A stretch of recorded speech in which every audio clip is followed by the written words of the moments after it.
Amullaahi calaykum meel kastood adduunka dacaladiisa ka joogtaan wararka ciyaarahana waxaa ka mid ah waxaa jira caawa kulamo waaweyn oo waxaana la ciyaarayaa UEFA Champions League Paris Germany iyo Real Madrid ayaa caawa isla ciyaari doona sidoo kale kooxda Man City iyo Sporting ayaa iyaguna wada ciyaari doona sidoo kale waxaa ciyaaraya oo caawa waa Premier League waxaana wada ciyaari doona kooxda Manchester United iyo Brighton Paris Germany iyo Real Madrid ayaa caawa fooda isla gali doona iyadoo uu noqonayo kulanka ugu weyn ee isbuuca ee la wada sugayo wuxuuna noqonayaa kulan aad u adag waxaana la wada ciyaari doonaa UEFA Champions League waana wareega 16aad ee UEFA Champions League haddaba muddo 2 bilood kadib caawa ayaa dib loo furayaa UEFA Champions League wuxuuna noqon doonaa kulankaas kulan aad u weyn waxaana fooda isgelin doona caawa waa labada kooxood ee kala hogaaminaya League 1 iyo maxaa dhahaa liigaha gamekaasna wuxuu noqonayaa game aad u adag waxaana ninkii Messi hadda waa Lionel Messi ayaa wuxuu ka hor imaanaya kooxdii ay la liigaha ku xariiftami jireen Real Madrid oo aadna u jeclaa inuu gool ka dhaliyo sidoo kale daafici hore Real Madrid Ramos iyo kabtankoodii ayaa isaguna caawa aan nasiib u heli doonin inuu ka hor yimaado kooxdiisii Real Madrid ahayd kaasoo uu jeclaa inuu ka hor yimaado aad u karbaasho caawa gool uu ka dhaliyo laakiin nasiib xumo waxa la leeyahay waa dhaawac ciyaartana waa ka maqan yahay kale Andalian Herrera ayaa isaguna shakil gelinaya ciyaartan ka maqan Bennett ayaa isaguna ciyaartan ka maqan oo liiska Champions League aan lagu darin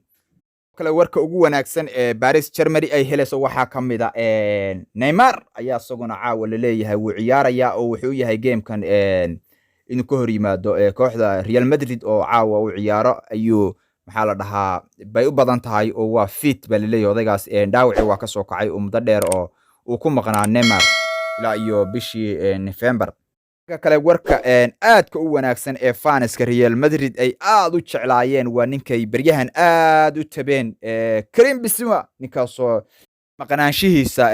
Real Madrid ay aad u tawday oo maxaa la dhahaa ciyaarihii ay ciyaareen ay u darsadeen oo ay tabeen ninkaasi caawa ayuu isaguna ku jira liiskan warkaana waa warka ugu wanaagsan ee fanska Real Madrid ay maqlaan kaasoo ayna indhaweed maqlin warkiisa marka ninkaas caawa wuxuu ka hor imaan doonaa Paris Germany waana war ay aad ugu farxeen fanska Real Madrid kale warka farxadda leh ay maqleen fanska Real Madrid waxa weeye daafaca bidix Mendy ayaa u soo laabtay kaasoo tababar buuxa qaatay wado inuu ciyaarahan ka mid noqdo oo maxaa la dhahaa maadaama uu tababar buuxa qaatay inuu isaguna uu ciyaaro ayay u badan tahay caawa ciyaartaasna waxay dhici doontaa caawa maxaa la dhahaa 11 iyo 15 daqiiqo ama 5 saac iyo 15 minute hadba sidaad u taqaanid habeenimo xilliga geeska Afrika waxa ciyaari doona kooxda Man City iyo Sporting kooxda Man City ayaa iyaduna waxay haysataa chance weyn oo ay nimankan ku garaaci karaan si ay maxaa la dhahaa ugu soo baxaan wareega 8aad ee UEFA Champions League badan kooxood ayaa waxay kala daafacayaan horyaalka Premier League oo Man City ay daafacayso iyo sidoo kale kooxda Sporting oo iyaduna waxay daafacaysaa horyaalka Portugal oo hore ugu soo guuleysatay marka caawa ayay fooda isgelin doonaan Pep Guardiola waa ku baqayaa ninkii shalay hadlay tababaraha maxaa la dhahaa Sporting shalay wuxuu yiri ninka lagu magacaabo Robin Amorim ayaa shalay wuxuu yiri waxaan maraya ratraacaygu uu yahay wadadii Jose Mourinho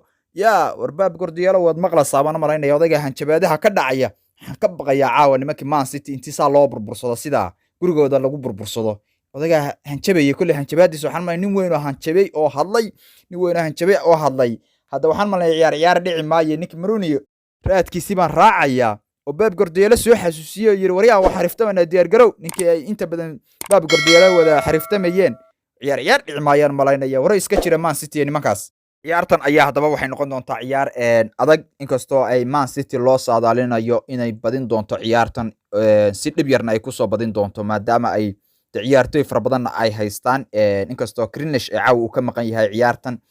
marka waxay noqon doontaa ciyaar ay Man City loo saadaaliyay inay badiso maadaama ay haystaan ciyaartoy fara badan oo su dheelitiran marka iyadana waxay ku soo dhamaataa caawa waynu arki doonaa insha Allah ta'ala kale caawa kooxda Manchester United ayaa waxay ka go'an tahay oo ay doonaysaa inay caawa guul ay ka soo gaadho kooxda Brighton iyadoo caawa garoonkeeda Old Trafford ku qaabili doonta kooxdan Brighton. ciyaartan ayaana waxay Manchester United hadday badiso ay geli doontaa kaalinta afraad inkastoo ay nimanku beryahan xaaladooda aad u xuntaa. kooxda West Ham United ayaa hal dhibic ka sarreysa marka caawa chance weyn ayay u haysataa kooxda Manchester United hadday badiso inay kaalintaas afraad kala baxdo kooxda West Ham. kale tababar Rafael ayaa caawa wuxuu heli doonaa khadkiisa dhexe ee Fred kasoo laabtay coronavirus uu ku dhacay marka caawa faniska maxaa la dhahaa Man United caawa warkaas iyagana farxad ayuu u yahay inay maqlaan inuu usoo laabtay ciyaaryahankooda khadka dhexe ee Fred. kale Gafani ayaa isaguna ka maqan oo dhaawac ku maqan sidoo kale Matic ayaa isaguna ka maqan Greenwood isaguna maxaa la dhahaa markuu gabadha yar ka dilbooday isaguna waa maqan yahay ilaa iyo hadda marka isagu waa ganaaxan yahay oo waa la yar ganaaxay kooxda waa laga ganaaxay. Eric Bailly isaguna waa maqan yahay oo dhaawac ayuu ku maqan yahay ciyaartana waa seegi doonaa. kale haddaba Cristiano Ronaldo caawa ayaa isagana maxaa la dhahaa wuxuu dhibaatayn dhaweyd ka haysatay xagga gool dhalinta isagoo ciyaartii lixaad aan wax goola dhalin. caawa ayuu haddaba maxaa la dhahaa doonayaa inuu ka baxo abaarta gool la'aanta ee haysatada muddooyinkii u dambeysay isagoo awal ahaa gool magafe ninkaas waxbaa ku habsaday marka ciyaartaasna caawa iyadana waanu eegi doonaa waxay kusoo dhammaato. haddaba daawade maxay kula tahay adiga ciyaarahan maxay kusoo dhammaan doontaa yaa laga badin doonaa yaase caawa badin doonaa ciyaarahan Paris Germany iyo sidoo kale Real Madrid Sporting iyo Man City iyo maxaa dhahaa Manchester United iyo Brighton. intaas ayaan kusoo gabagabayn doonaa wararka ciyaaraha. haddaba saaxiib haddaad igu cusub tahay subscribe-ka gambaleelkana furo iguna soo biir haddaad hore ila joogtayna waad mahadsan tahay.